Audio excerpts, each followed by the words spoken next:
সুপ্রিয় দর্শক, সকল প্রশংসা মহান রব্বুল আলামিনের। তো আজকে মাছা তৈরি করার জন্য শুটলি আনলাম। সব কিছু কাজই আমি খুব ভালোভাবে পোক্তশক্তভাবে করার চেষ্টা করি।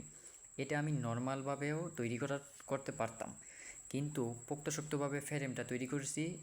তারপর ভালো সুতা এনে, মানে ডুরি বলা হয়, আমরা এটাকে ডুরি বলি, আপনারা কী বলেন এটাকে কমেন্ট করে জানাবেন। তো ভালো ডুরি এনে, সবচেয়ে মোটা ডুরিটা এনে আমি মাছা তৈরি করছি। এই দেখুন, ডুরিটা অনেক কষ্ট করে হাত ছিলে গেছে এই বাঁশের লেগে।